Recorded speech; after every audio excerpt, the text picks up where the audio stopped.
औज़ु बिल्लाहि मिनश्शैतानिर्रजीम बिस्मिल्लाहिर्रहमानिर्रहीम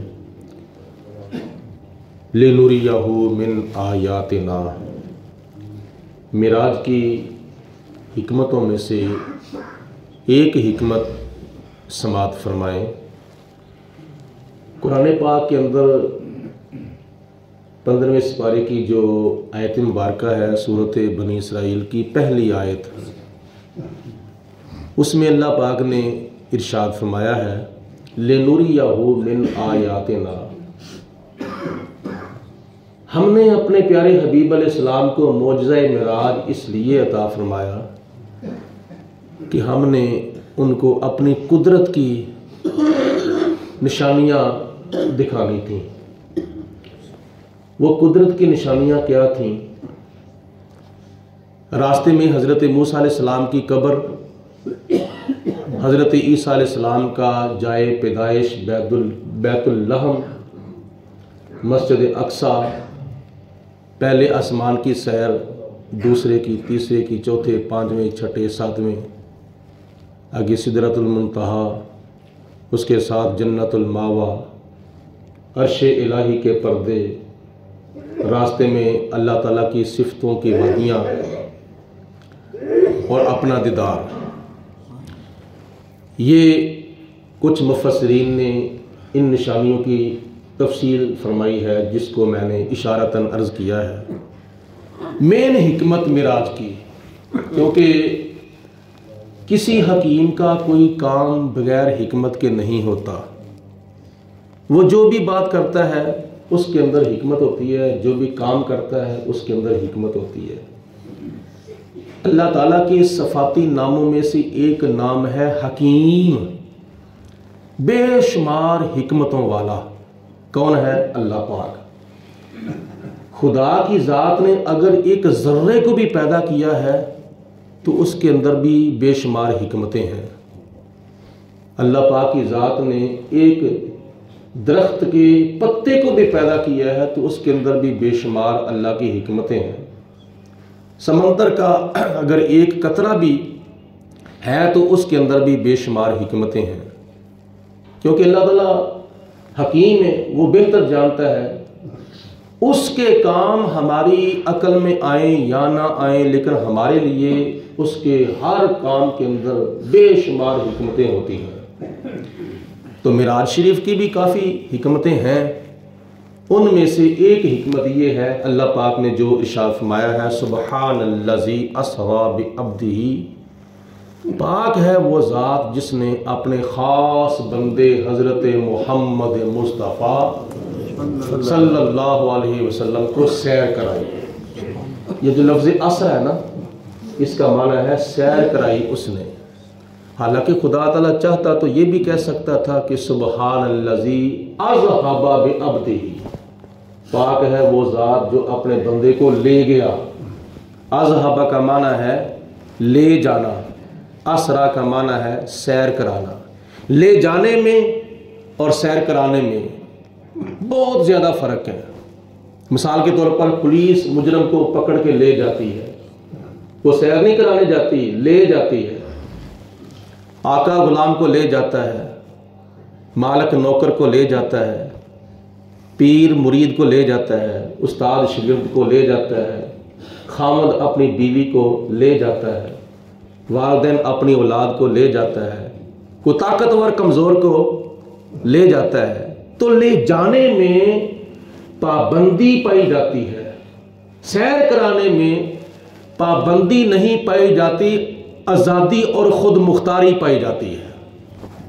ये सैर कराने में और ले जाने में फ़र्क है। अल्लाह पाक ने ले जाने का लफ्ज़ नहीं इस्तेमाल फरमाया, बल्कि सैर का लफ्ज़ इस्तेमाल फरमाया है। असरा, मैंने अपने प्यारे रसूल को सैर कराई। और सैर भी कैसे हुजूर अलैहिस्सलाम ने की थी?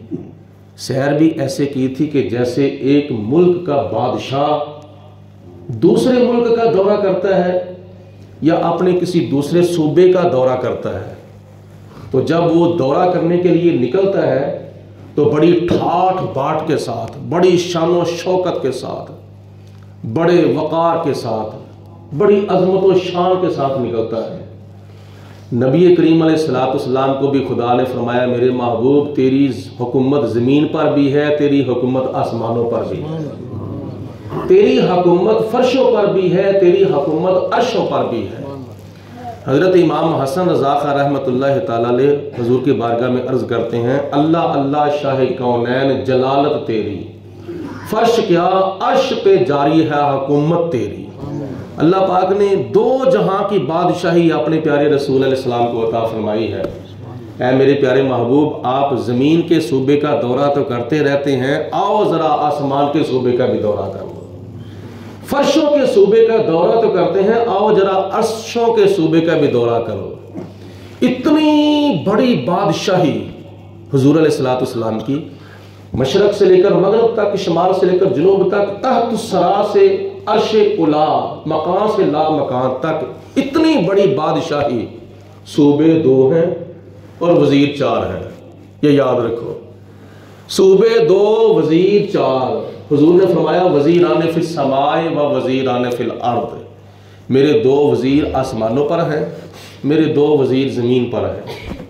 जो आसमान के वजीर हैं वो हज़रत जिब्राईल अलैहिस्सलाम, हज़रत मीकाईल अलैहिस्सलाम। जो ज़मीन के वजीर हैं वो हज़रत अबू बकर सिद्दीक, हज़रत फ़ारूक आज़म। ये ज़मीन के दो वजीर हैं और ये दो आसमान के वजीर हैं। नबी पाक अलैहिस्सलाम को अल्लाह पाक ने आसमान के सूबे की, अर्श के सूबे की सैर कराई।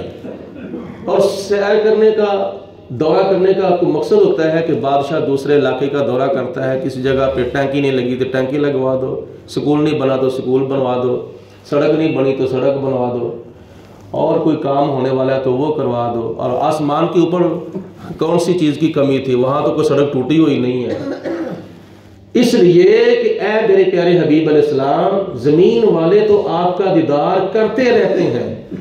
हज़रत सिद्दीक़ अकबर, उमर फ़ारूक, उस्मान गनी, मौला अली, मौला हसन, मौला हुसैन, तमाम सहाबाए कराम नमाज पढ़ते हैं, हुजूर का दीदार करते हैं। जब नबी पाक अलैहिस्सलाम के पीछे नमाज पढ़ते हैं, हुजूर की जुल्फ़ों का दीदार करते हैं। जब हुजूर अलैहिस्सलाम दुआ मांगते हैं तो नबी पाक अलैहिस्सलाम के चेहरे व दुआ का दीदार करते हैं सहाबाए कराम। तो अल्लाह ताला ने फरमाया कि आसमान वाले जो फरिश्ते हैं ना, जन्नत वाले, जिनको ज़मीन पर जाने की इजाज़त नहीं है, उनकी ड्यूटी आसमानों पर लगी हुई है, उनकी ड्यूटी जन्नत में लगी हुई है। ऐ मेरे महबूब, वो भी आपका दीदार करना चाहते हैं, आओ ज़रा उनको भी अपना दीदार करा दो। नबी पाक अलैहिस्सलाम वहाँ किसी चीज़ की कमी पूरी नहीं करने गए थे, वहाँ सिर्फ और सिर्फ अर्शियों को, आसमान वालों को, जन्नत वालों को अपना दीदार कराने के लिए गए। ये है नबी पाक अलैहिस्सलाम के मिराज की हिकमत।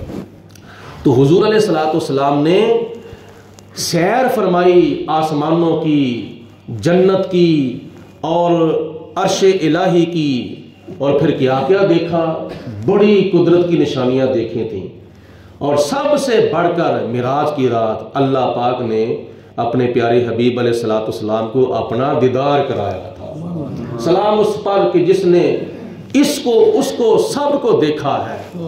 सलाम उस पर कि जिसने इसको, उसको, यानी इस जहान को और उस जहान को।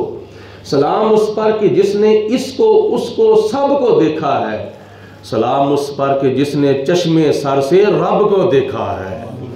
पहले नबी अल्लाह ताला की बारगाह में अर्ज करते रहे, लेकिन खुदा ताला ने फरमाया कि मेरे नबियों, ये तुम्हारा हक नहीं, ये मेरे आखिरी नबी हजरत मोहम्मद मुस्तफ़ा का हक है।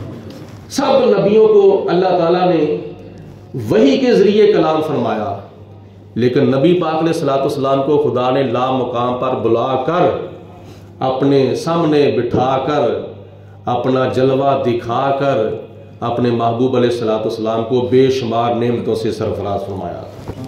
मेरा ये मिराज की हिकमतों में से एक हिकमत है जो मैं